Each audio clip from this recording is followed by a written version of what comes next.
Holy Wild Birth is a podcast embracing the reclamation of giving birth rooted in God's original design, undisturbed. Here, we share homebirth stories highlighting God's presence as the great midwife, as well as conversations about all aspects of a holistic, spirit-led childbearing year, from the perspectives of myself, traditional midwife Lauren Hall, of Rooted in Eden Private Membership Association, And me, holistic birth keeper and photographer Brooke Collier of Sister Birth. Together, we are co-founders and facilitators of Hearth Mother Journey, where we are raising up the next generation of holy wild birth keepers.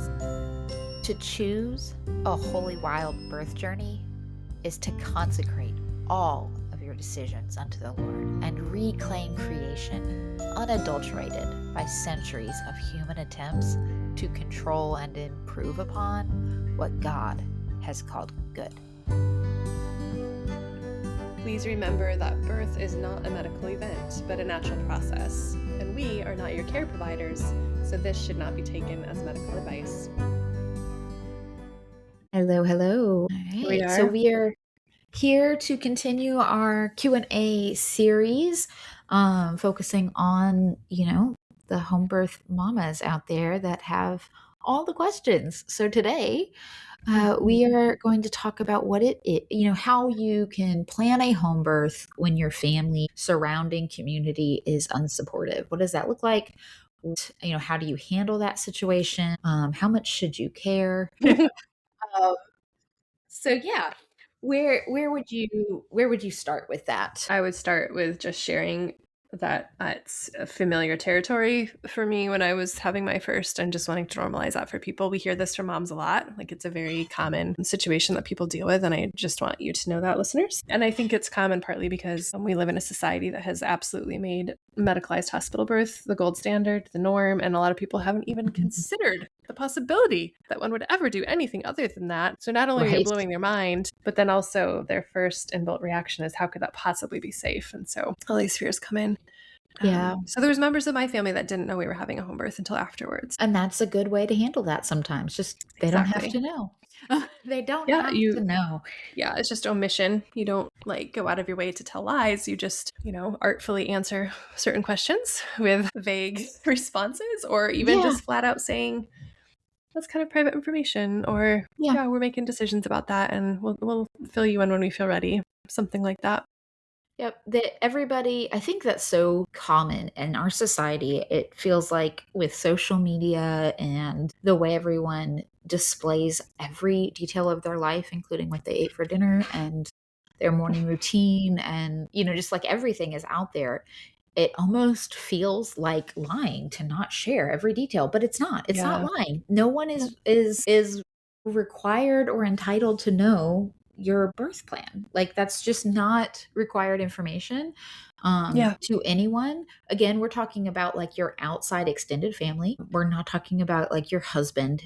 That's a totally different conversation. And when you have an unsupportive husband, like, we have some other podcasts to listen to that might even be a separate conversation we will address even in this series if that feels like something that needs to be talked about more. But we've definitely mentioned it in our own stories and in the Home Birth Hesitant podcast. And I feel like there was another one, but this is about, your sister and your mother-in-law and, the lady at church. And your cousin at church, and your cousin, and your cousin's brother's grandma, like these people that are either very, very close to you or just kind of have an opinion about your choices that really were never entitled to an opinion. I mean, I guess they're entitled to an opinion, but it doesn't have to have any weight on your decisions. But what often happens is it is a weight. And so how do you shed that weight? How do you not allow that to affect your own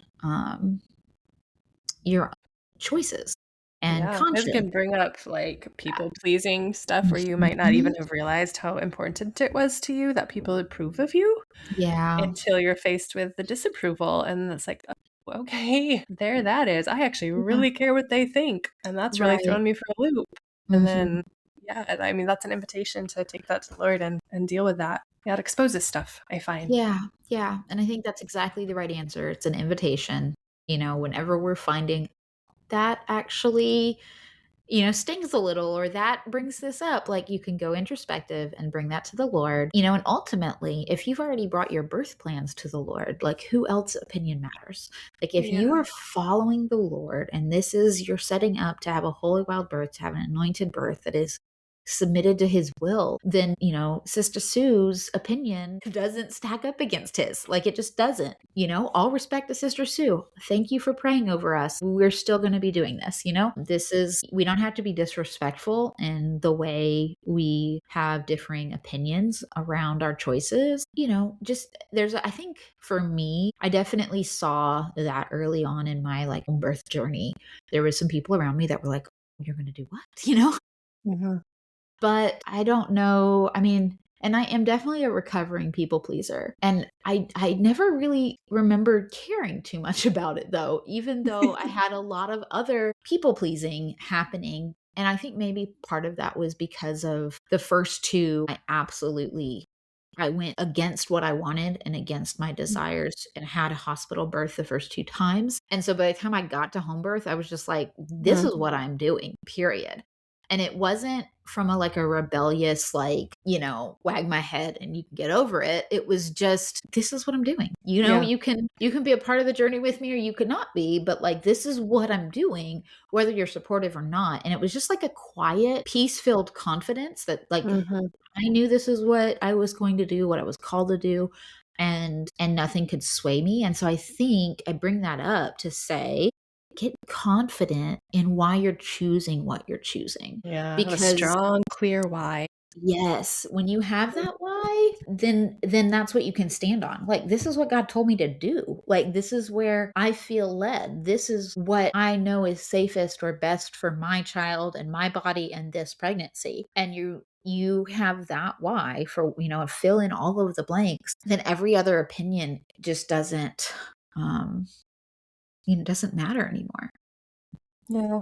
And it's not to say we shouldn't engage the body of Christ and seek wise counsel and all of these things. Hopefully you've done all of that leading into the decision that you're in. So we're just micro looking at, what do you do when this decision is made? You're confident and you know that this is what you want. This is the right thing for your family and children.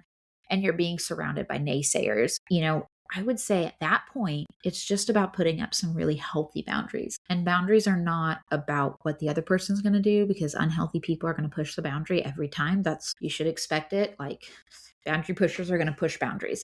Setting a boundary is about, what are you going to do when that boundary gets pushed? When so and so calls you to give their latest opinion, or the home birth gone bad newsletter to news headline, or whatever, and they want to share, well, so and so's child almost died at the hospital, and what if that happened to you? Like, what are you going to do?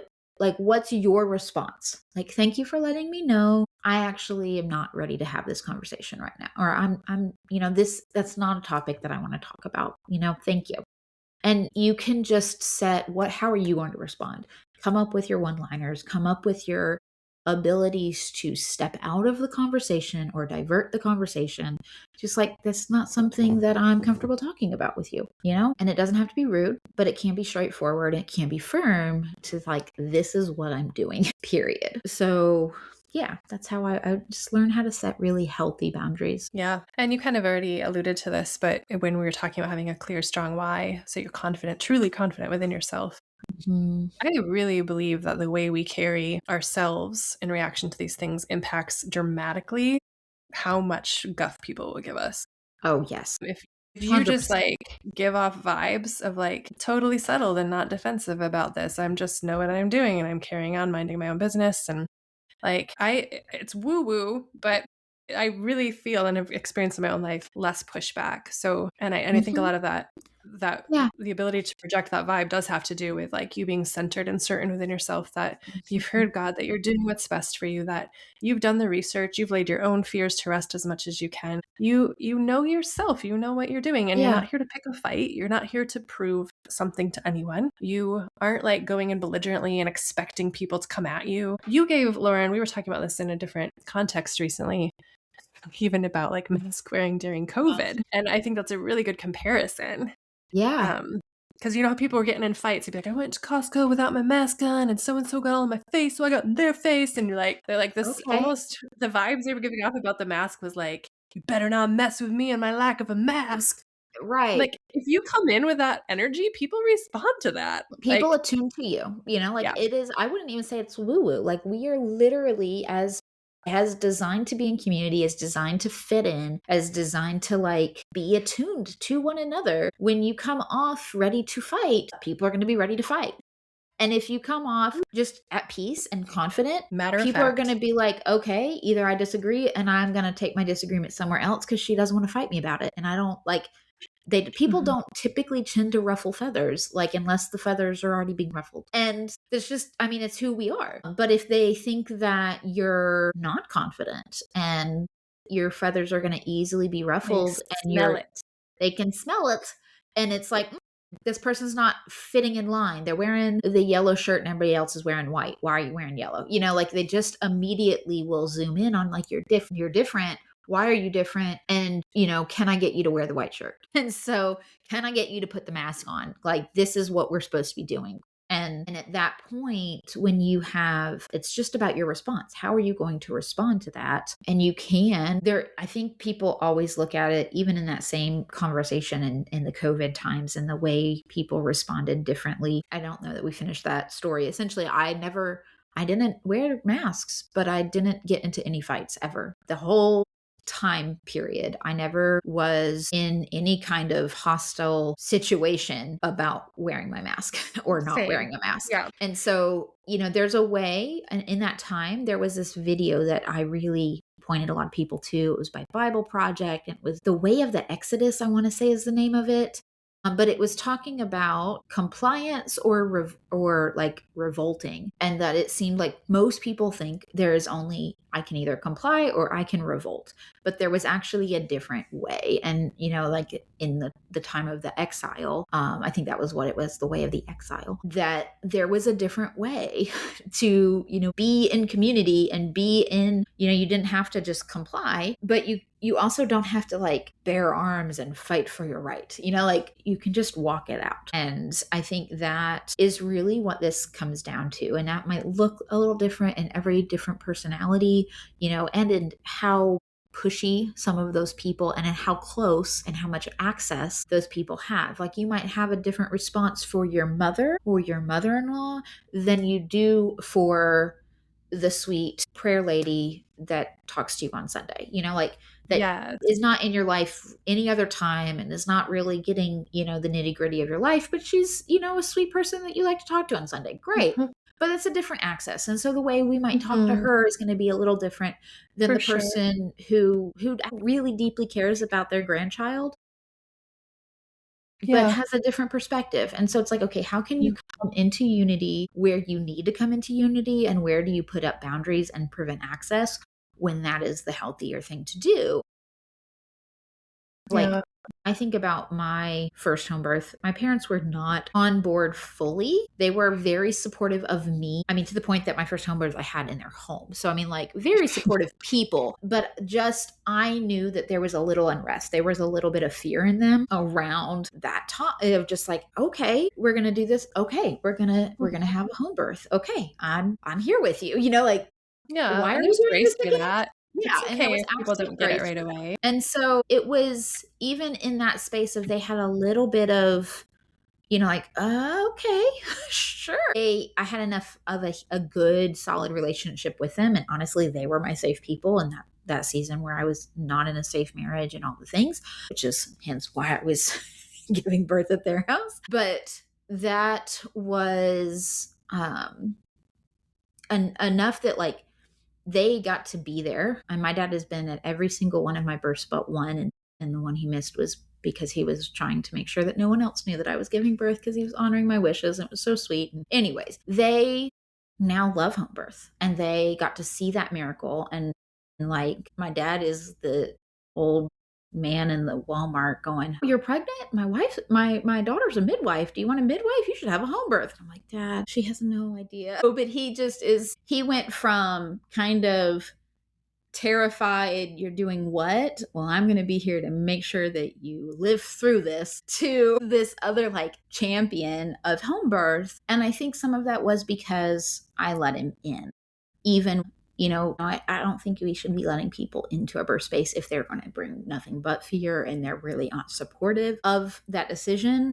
They were like, we support you, we're just a little skittish. And so, like, take the temperature, but also be ready for God to like move and change people's opinions, and when we try to build bridges where bridges are able to be built. Yeah. If somebody shows even an inkling of open curiosity Mm-hmm. instead of just, let me shut this down, it's bad, it's wrong, Mm-hmm. then for me, that's like, I might engage some conversation with you then. And it reminds me of that scripture that says, always be willing to give an answer for the hope that you have. And clearly that's talking about the gospel, but that concept of to be prepared Yeah. to give an answer for Yeah. why you have the peace that you have about choosing a home birth. Yeah. Some people, it's usually safety's the issue. Like I have a bubble up roll I'll even put in the show notes for you, but where I've just kind of gathered up all the home birth safety studies I could find. Some people just need to see some numbers. Yeah. They just Yeah. want to know, like, this is something people do. It's been researched and the outcome is good. Like the results are really good. Right. Sometimes that's all it takes. So if there's that open curiosity, almost just assume like, let me teach them then, let me enlighten them, let me give Yeah. them some information because this is just a paradigm shift they haven't made. And Right. having not yet made a paradigm shift is very different than being hostile and against and shutting down Mhm. and writing off something. So Yeah. like you said, Lauren, it's like take that temperature. Yeah, there's some people you Mhm. might want to go deeper with in that convo.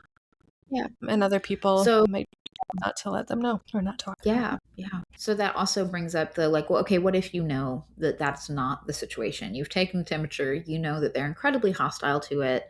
They think you're risking your life and their grandchild's life, and, and maybe there was not even a good relationship to begin with, and, whatever. Like, that this is not my situation. That's lovely, Lauren, thanks, but also this is not good. This is not the same thing. So what do we do there? Because I've heard. Let's pause for a minute to just say, Yeah. like, it is important to know that that's a real, we can both tell personal stories about families sabotaging home births Yes, who were not exactly. supportive. Like, Yep. and they end up calling 911 or they 911 in the middle bring of some your labor. interference or they show up at the door or they are like texting constantly and absolutely sabotaging behavior. So you do need to be aware if you have people in your life who are pretty hostile and strongly against, not just curious and a little uneasy.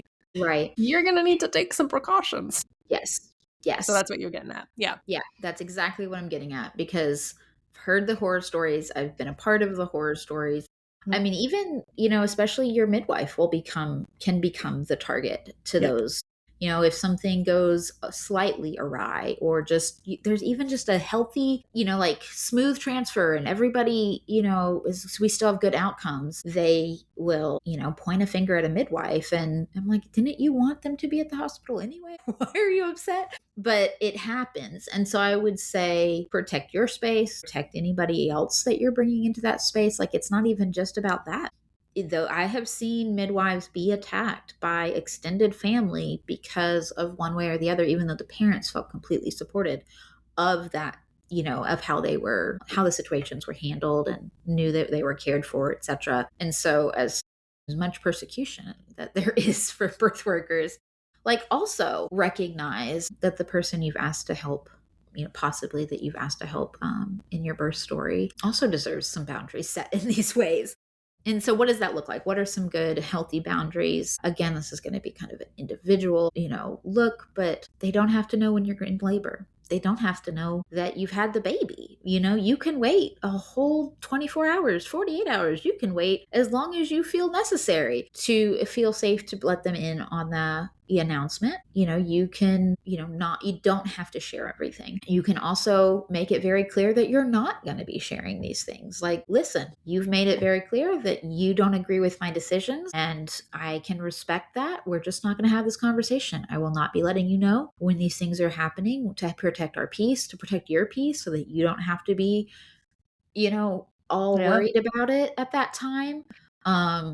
like, I'll let you know after the baby is here at this amount of time, so that they have, like, a boundary is not a boundary unless it's been communicated. And so to be in health and to seek peace for all people, as God asks us to, Mm, like, communicate the boundary. And that's I think one of the hardest things to that's a do hard part. here. Yeah. That's the hard part, but that is your work. That is the hard work that you have to do, is one, get your why, be silently confident in your own choices, but then communicate your boundaries. And what are they? Sit with the Lord, pray over it, journal it, figure out what is the safe boundary. Again, remembering the boundary is, what are you going to do? Not you can't control people. Telling them that they can't do this and they can't do that. That's not a boundary. That's just a rule that you're setting up, and they may or may not follow it. So a boundary is saying, I loved this example I saw years ago. It was a gentle parenting influencer that talked about, like, boundaries and setting boundaries with their children. And she was like, we can say a rule of, like, I live in an apartment, and my 2-year-old, 2.5-year-old, every time we get into the elevator and we're going down, it's like, oh, pretty buttons, and all the buttons have been pressed. And so she would go in and be like, we're not going to press the buttons. You are not pressing the buttons when we go in there. We have to go. We're getting, you're going to make me late to work again.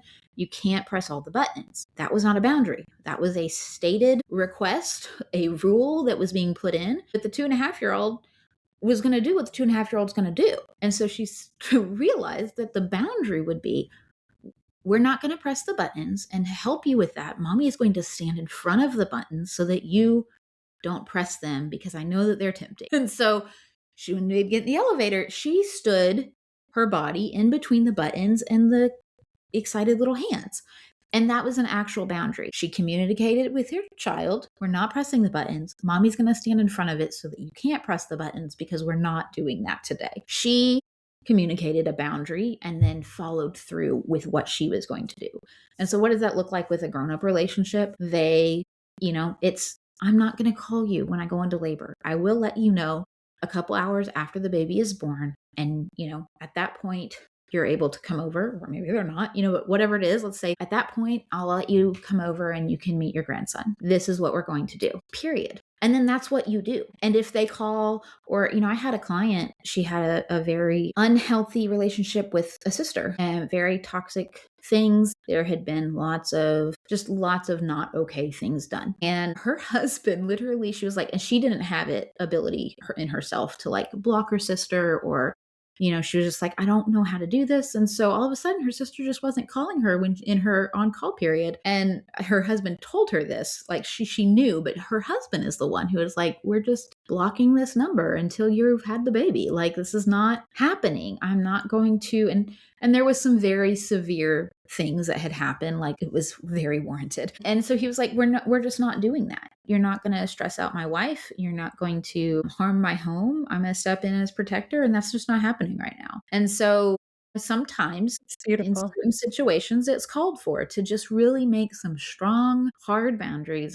We're not going to do this. She could still call her sister if she wanted to, but her sister couldn't blow up her phone with all sorts of chaos. And, she took her off after she had the baby, like a week or two later.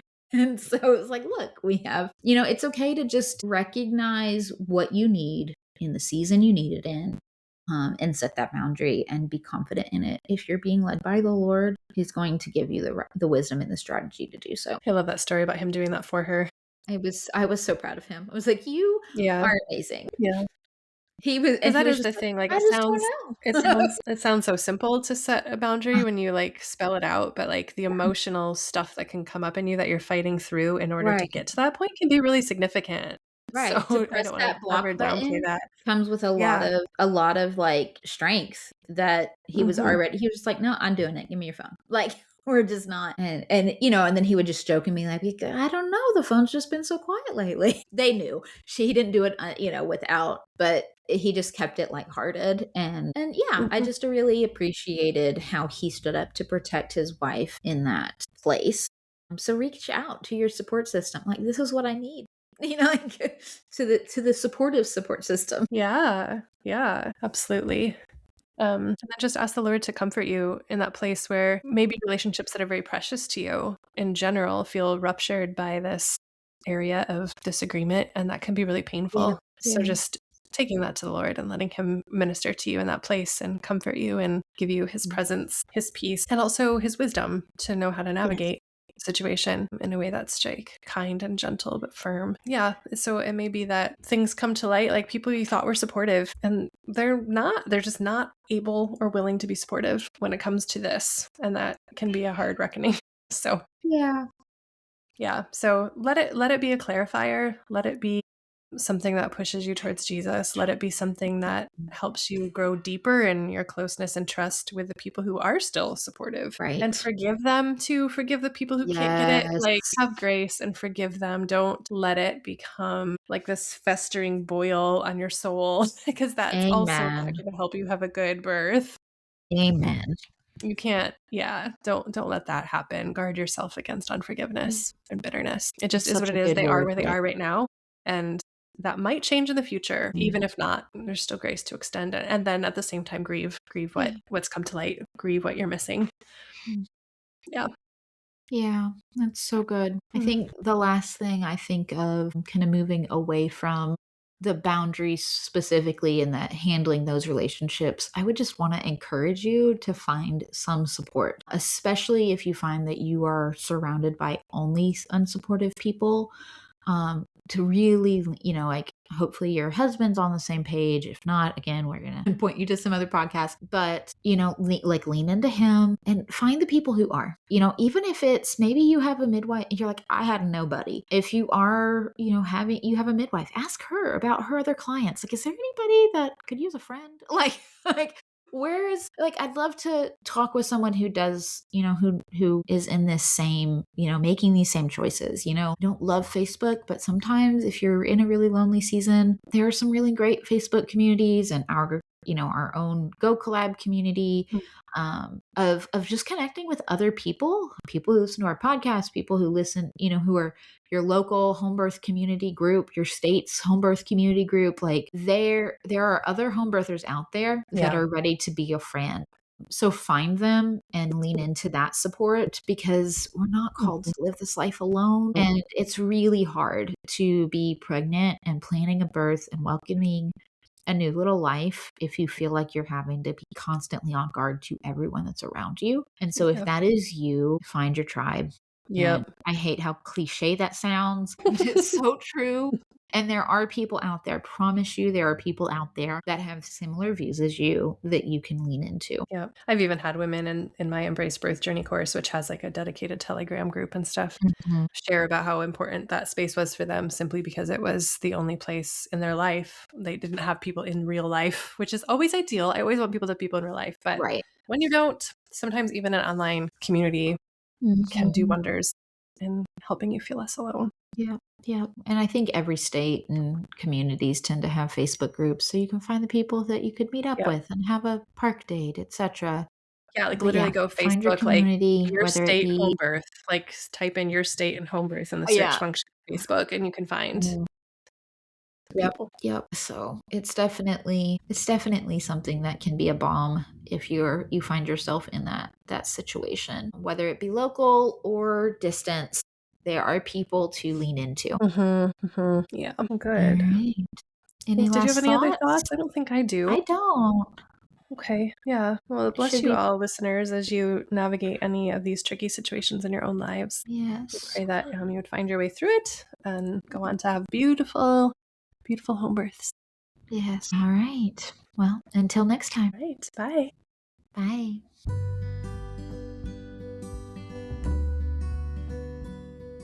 Thank you so much for tuning in to this week's episode of Holy Wild Birth. We hope that you were genuinely encouraged, inspired, and challenged by what you heard today. If you're loving what you hear, please make sure that you share it. Leave reviews. That helps other mamas find this content as well. And don't forget to read the show notes, okay? Because that's where you can find our email address if you want to reach out to us and start a conversation. It's also where you'll find free offerings as well as invitations to work with me and or Lauren. We can't wait to get to know you. See you next week.